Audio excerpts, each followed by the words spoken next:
Bonjour et bienvenue à Hockey le Magazine. Aujourd'hui, le défenseur Nathan Beaulieu nous parle de son parcours vers la LNH. Le portrait d'un prometteur joueur de hockey Bantam 3A, Patrick Gay. Plus de renseignements encore sur les bâtons dans la chronique équipement présentée par le trio hockey.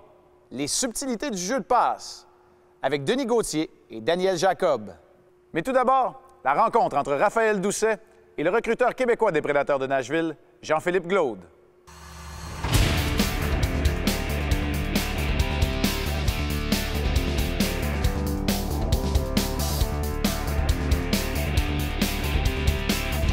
Hockey Magazine, une présentation de vos concessionnaires Subaru du Québec.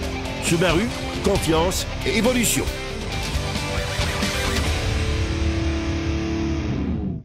En compagnie de Jean-Philippe Glaude, recruteur pour les Prédateurs de Nashville au Québec. Jean-Philippe, tu es rendu avec les Prédateurs, mais ça a été quoi un peu ton parcours avant d'arriver là? En fait, avant d'arriver là, écoute, rapidement, j'ai joué au hockey dans le junior majeur pendant 4 saisons. Par la suite, j'ai évolué avec les Patriots de l'UQTR. Je suis allé jouer en Europe, en France. J'ai même coaché une année en revenant du Pee-Wee d'Eura.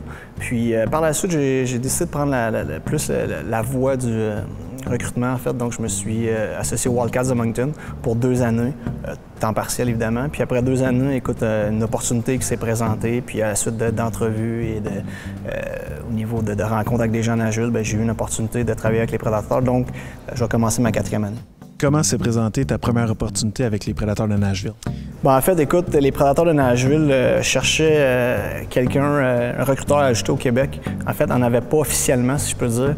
Puis, suite à la saison où que les Jonathan Drouin et etc., Anthony Menton étaient repêchés, ils se sont dit qu'on devrait éventuellement en ajouter un. Puis, écoute, j'ai envoyé mon curriculum vitae sans vraiment d'attente.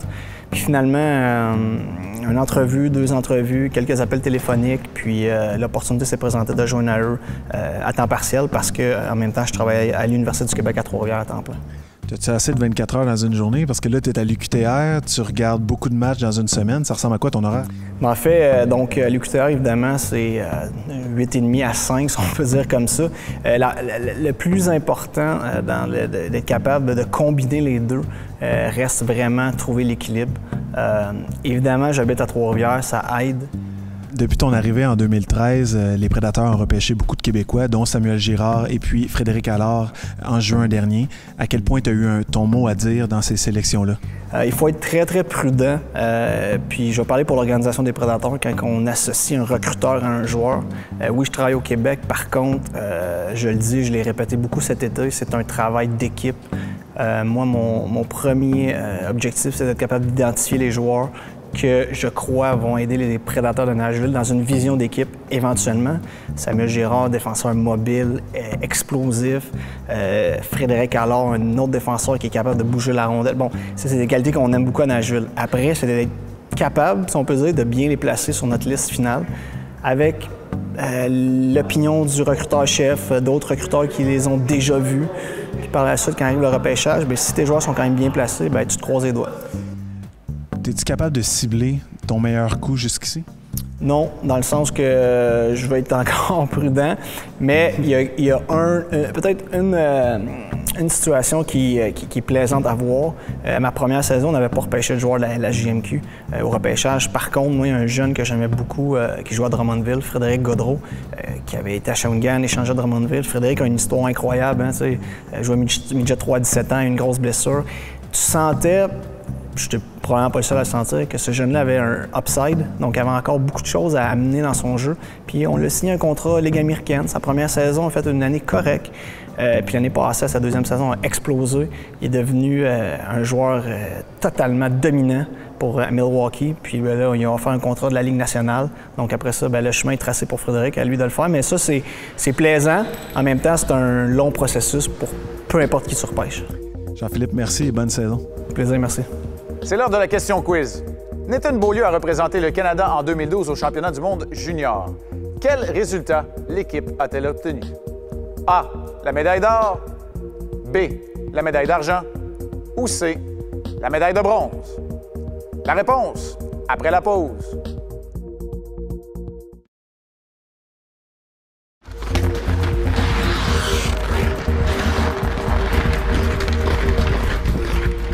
La réponse C, la médaille de bronze. Après une défaite de 6-5 aux mains de la Russie en demi-finale, Nathan Beaulieu et le Canada ont vaincu la Finlande 4-0 pour remporter la médaille de bronze. Brendan Gallagher, Michael Bournival et Jonathan Huberdeau étaient au compte des coéquipiers de Nathan Beaulieu. On l'a d'ailleurs rencontré tout récemment pour qu'il nous parle de son parcours vers la Ligue nationale de hockey. I played my minor hockey in Strathroy, Ontario, where I grew up. Nice little community. I played with all my buddies growing up, and I think I played till Pee Wee, and then I moved on to AAA. But I played my majority of my minor hockey in Strathroy. I was a huge Detroit Red Wings fan. You know, the Shanahan, Yzerman, Lindstrom kind of era. I'm not far from Detroit. I was only a couple hours, so my dad used to bring me to games to watch the Wings. So it was always special for me, and I was a diehard Wings fan. My dad was my coach basically all through, so I can't say anything bad about him, right? I'll get in trouble. But no, my dad was always he's a big part of he still is my hockey career. I mean, he coached major junior hockey for almost 15 years, and he coached me all throughout. He was managing both major junior and that. So to this day, my dad's a big part of my life and my career, and it's always nice to, you know, have someone you can call after the game, and you know, he's very knowledgeable about the game, and he watches almost every game. So it's good to get feedback from him. Well, I had a lot of good years there. We always had a really good team growing up. So out of the 5-6 years we were there, we won every year. So it was always special. We went to Silver Stick, it's called, in Ontario, and we won that one year. So it was special playing hockey there. There was always the Quebec tournament and the Ottawa tournament we always went to, and we usually rounded up some of the best players in Ontario, and it was always fun playing with guys you played against during the year and summer. So I remember one year we won the Ottawa tournament, and it was called the Corel Center back then. It's now Scotiabank, but in Ottawa we won that year. That was a special year. You know, I was really fortunate. I've always played on good teams, so pretty blessed with not having to face too much adversity in minor hockey and AAA. But there was always times you wondered if you'd make the World Juniors or the under 16, under 17. So those are always challenged. I never made the under 16 or under 17, and then making World Juniors was a huge accomplishment. So that was the biggest adversity I probably faced at a young age. Just don't take the game too serious. I find kids these days are trying to do too much. You don't need to play the sport year-round. You need to take a break from it. I feel like kids are doing too much these days. Just play other sports, have fun with it. If you try to take it too seriously at that age, it'll eat you up.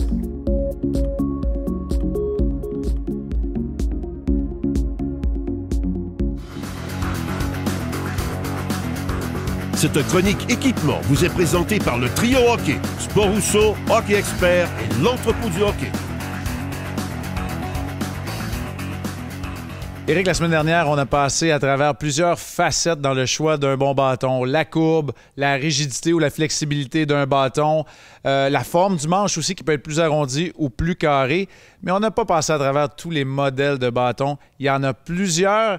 Et tu veux nous parler de 3 modèles bien différents de ceux de la semaine passée aujourd'hui. Vraiment, le premier bâton qu'on va parler, c'est le tout dernier bâton Vapor 1X de Bauer, qui, lui, est muni de la technologie QRT. La technologie de profil QRT est conçue pour accroître la vitesse d'élan et de recul au moment de décocher un tir. De plus, une autre technologie intéressante, c'est celle de la technologie de résine Elastec, qui est conçue pour être 30 % plus durable que la génération précédente de bâton 1X. Comme tous les autres bâtons de la haut de gamme de Bauer, le bâton 1X est muni de carbone Techstream qui est 20 % plus léger que le carbone conventionnel, mais tout aussi durable. La semaine dernière, tu nous as parlé du bâton CCM Révolution. Il y a également le Supertax, mais aujourd'hui, tu veux nous parler d'un bâton de la famille Ripcore. Exactement, le tout nouveau bâton CCM Ripcore Trigger, qui est en magasin depuis le début du mois d'octobre, permet de décocher des tirs plus rapides. CCM se sont basés sur les commentaires des joueurs professionnels pour développer le tout. De plus, ils reviennent encore cette année avec le manche en Technora renforcé qui offre une durabilité accrue et une performance sans pareille. Comme dernier point qui est super important, la palette Accent 2 du Ripcore est plus légère et offre une meilleure sensation au contact de la rondelle. Lors de notre dernière chronique, tu nous as parlé des bâtons Warrior. Aujourd'hui, tu fais la présentation des bâtons Easton. Exactement, Marc, le nouveau bâton Easton Synergy GX avec la technologie Shot Boost. La technologie Shot Boost du Synergy GX procure une puissance additionnelle. Depuis la géométrie du manche, le Power Taper optimise le transfert de poids. Et comme dernier point important, Marc, la conception Hypertool de la lame offre plus de rigidité. Autant de choix, autant de modèles. Une fois qu'on s'est arrêté, j'aimerais absolument qu'à ce moment-ci, on s'arrête pour tenter de répondre à la fameuse question de la longueur idéale d'un bâton. Comment ça se passe? C'est une bonne question, Marc. En fait, il n'y a pas de longueur idéale ou conseillée. Chaque joueur va vouloir jouer avec un bâton, une longueur adaptée à ses besoins. Par contre, beaucoup de gens, ou quand on est jeune, quand on coupe notre bâton, c'est sans patin, sous le nez, la longueur recommandée. Donc, ce bâton-là, sans patin, pour toi, serait idéal. Mais est-ce que c'est vrai de dire que les joueurs qui jouent avec de plus petits bâtons, presque démesurés, sont de meilleures manières de rondelles? Oui, effectivement, dans plusieurs cas, mais chaque joueur va avoir... Certains joueurs qui ont des très bons manières de rondelles vont avoir des bâtons à une longueur standard, d'autres plus courts. C'est vraiment rendu une question de choix personnel à ce niveau-là. C'est une question de préférence. Dans les situations défensives, par exemple, on pourrait opter pour un bâton plus long chez un défenseur. Exactement, pour obtenir une meilleure portée. C'est le cas, entre autres, pour Zdeno Chara. Donc, le style de jeu, la situation également dans laquelle on se retrouve, la position qu'on joue sur la glace, autant de facettes qu'il faut considérer dans le choix de la longueur d'un bâton. Beaucoup de modèles. J'espère que les gens sont plus éclairés. La semaine prochaine, on s'attarde à une pièce très importante dans la protection du joueur, le casque. Bonjour, ici François Beauchemin de l'Avalanche du Colorado. Vous écoutez Hockey le magazine à RDS.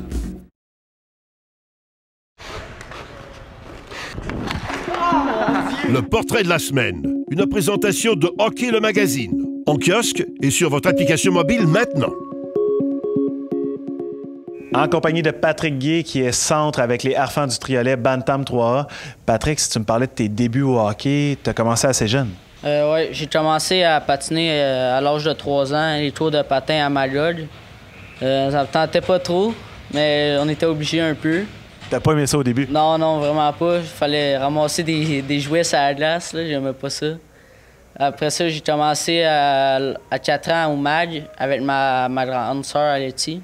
On jouait dans la même équipe à Magog, puis c'est ça. Là, tu viens d'une grande famille, vous êtes 5 enfants et le hockey était très important chez vous. Oui, bien, ça a commencé de mon père. Il a joué en Europe pendant 13 ans, je pense. C'est lui qui nous a transmis ça pas mal, puis on l'avait dans le sang, dans la famille. Là. Et ton frère également a une belle carrière présentement au hockey. Oui. Là, cette année, il a décidé de lâcher l'LHJMQ pour aller en Autriche. Il va jouer U23 et U18 là-bas.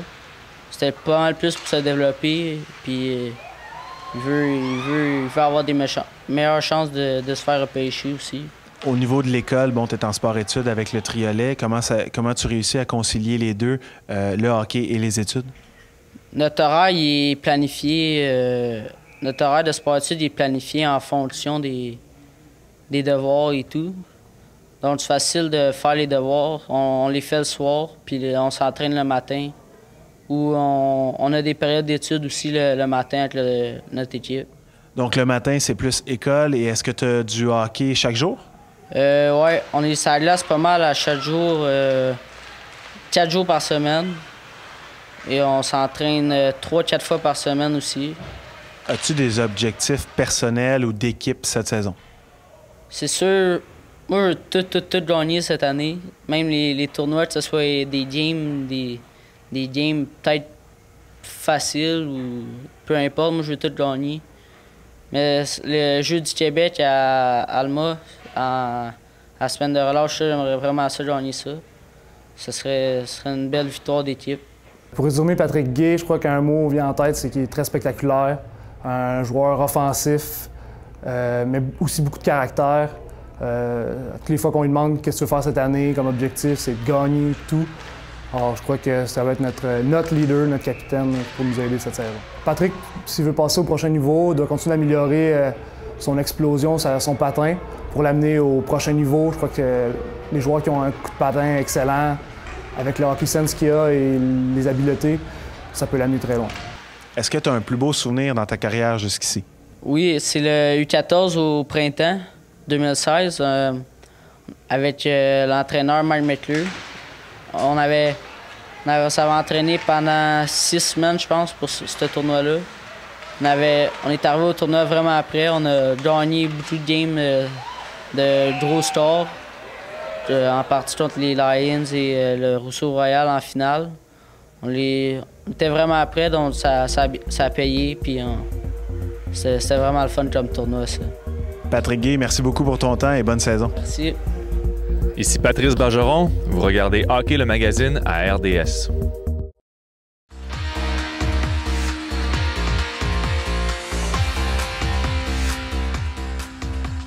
Sur la glace, une présentation de vos concessionnaires Subaru du Québec. Subaru, confiance et évolution. De retour cette semaine avec Daniel Jacob. Daniel, dans le passé, on a parlé des tirs balayés. Cette semaine, on veut voir une différente variante. On veut parler des tirs sur réception. Pourquoi est-ce que c'est si important d'apprendre à exécuter un tir sur réception? Bien, c'est tellement vrai, Denis. Moins de temps, moins d'espace, mais de surcroît, avec les gardiens qui bougent tellement bien de côté à côté, c'est important de bien maîtriser le lancer sur réception et puis d'être capable de les surprendre quand la rondelle va passer d'un côté à l'autre durant un match. Mais au-delà de la technique, c'est vraiment une mentalité. Parfait, on regarde ça tout de suite. Élément très important à maîtriser durant les matchs. La technique de passe balayée, autant que ce soit l'exécution ou la réception. Ici, je vais vous présenter un exercice qui va se diviser en 3 étapes. L'étape numéro 1, très, très simple. Je suis en position de base, la rondelle sur mon cou droit. Mes coudes vont être très dégagés. Je regarde la cible avec ma tête haute. J'amène mon transfert de poids de la jambe arrière vers la jambe avant. L'important, c'est vraiment de regarder la cible. Je balaie vers l'avant, je fouette les poignets, je finis vers la cible. Au niveau de la réception, maintenant, on peut regarder Denis ici. Il va y avoir une espèce d'absorption de la rondelle. Puis encore une fois, c'est important de rester en position de base. Ma tête est bien haute, je termine vers la cible. La réception, comme on voit ici, l'absorption de la rondelle pour être prêt à une 2e ou une 3e action. C'est parti. Excellent, les boys. On reste perpendiculaire. Quand on absorbe la rondelle aussi, on s'assure de bien baisser notre palette. On baisse notre palette vers la rondelle. Excellent. Nos yeux lèvent vers la cible. Hein? Tu reçois la rondelle, tu la sécurises sur ton bâton et puis tu t'assures de regarder la cible. On est déjeuné maintenant, on va commencer à se parler. On appelle notre rondelle. On appelle notre rondelle, on prend des bonnes habitudes. La 2e étape, encore une fois, même départ, donc. Transfert de poids arrière-avant.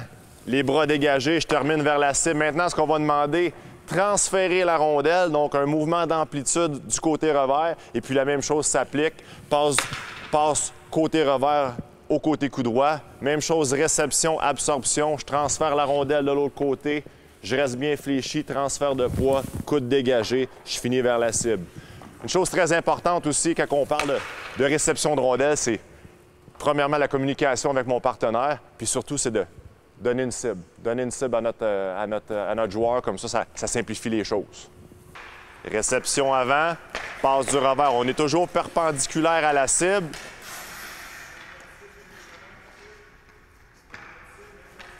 On veut de l'amplitude. On transfère la rondelle d'un côté à l'autre, puis on termine vers la cible. Excellent. Tournez votre corps. Hein? Tourne tes patins. Tourne tes patins. Tu as une réception perpendiculaire. Tu viens tourner tes patins et puis on l'envoie de l'autre côté. 2 points d'appui. La dernière étape, la 3e étape de notre progression, ça va être en mouvement. Donc, on va s'assurer de rester du coup droit, de s'assurer d'utiliser la bonne technique de réception aussi. Puis ça va être vraiment, on peut faire ça, là, on va le faire à 2, mais avec vos équipes respectives, là, vous pouvez embarquer 3, 4, 5, 6 joueurs. C'est simplement un espace restreint, je me promène, je limite le maniement, puis on se fait des passes, on se promène, hop, on change de direction, on a la tête haute, on a de la prise d'information. Encore une fois, chose très importante, ma prise d'information, on va communiquer entre nous aussi, puis on évite de frapper la rondelle. On veut garder le meilleur contrôle possible de notre rondelle, puis c'est aussi de limiter le maniement pour être encore plus efficace puis bouger la rondelle rapidement quand on en a le besoin. Donc, Daniel, on veut mettre l'accent sur l'exécution ou on veut mettre plus l'emphase sur la vitesse? Oui, ici, on veut vraiment mettre l'emphase sur l'exécution et non pas la rapidité. On veut avoir des répétitions de qualité avec une technique, qui va nous aider dans un match, qui va nous amener confiance. Parlez-vous, parlez-vous, parlez-vous. OK, messieurs. Bon travail. Parfait. Fait que c'est un excellent exercice pour les jeunes. Maintenant, y a-t-il des points clés que tu aimerais mentionner qu'on ne peut pas passer à côté? Bien, c'est sûr, l'exécution de la passe au niveau des coudes dégagés, puis on veut pas frapper la rondelle, puis d'éviter le maniement. Quand on va faire des exercices de passe comme ça, on va éviter le maniement. Puis, une chose très, très, très importante, on l'a vu ici dans la progression, plus qu'on amène des éléments compliqués ou des deuxièmes et des troisièmes mouvements, vous allez voir, il n'y a plus de prise d'information. Les jeunes vont commencer à regarder leur rondelle, puis c'est ce qu'on veut éviter. Arrêtez-les les exercices pour le mentionner, pour leur faire comprendre que s'il n'y a pas de prise d'information, à ce moment-là, on perd beaucoup d'efficacité. Très intéressant. Merci beaucoup, Daniel. Puis nous, on se voit la semaine prochaine.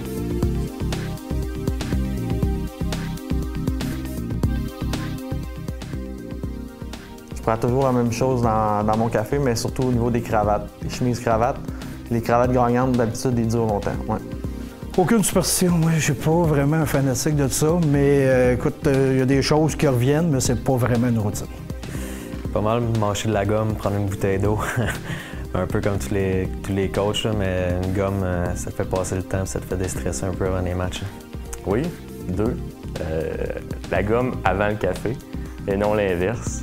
Lorsque je m'occupe de l'échauffement, si ça va bien, exemple un match, bien, je vais faire le même échauffement pour les joueurs. Donc, de cette façon-là, ça va me permettre, je pense que ça peut aider pour le match. Là. Mais ça me prend un petit moment de seul de me concentrer pour me calmer. Je suis un petit peu caractériel. J'ai la fâcheuse habitude de ne pas me changer quand j'ai gagné la veille. C'est déjà tout pour aujourd'hui. Lors de notre prochain rendez-vous, Denis Hainaut et Marie-Christine Boucher vous invitent à assister au championnat mondial junior à Montréal. Et notre portrait de l'entraîneur-chef d'équipe Canada Junior, Dominique Ducharme. Des conseils sur les casques grâce au trio hockey. On en apprendra davantage sur les tirs déviés avec Jocelyn Thibault. Tout ça et encore plus la semaine prochaine à Hockey le Magazine. Hockey le Magazine vous a été présenté par vos concessionnaires Subaru du Québec. Subaru, confiance et évolution.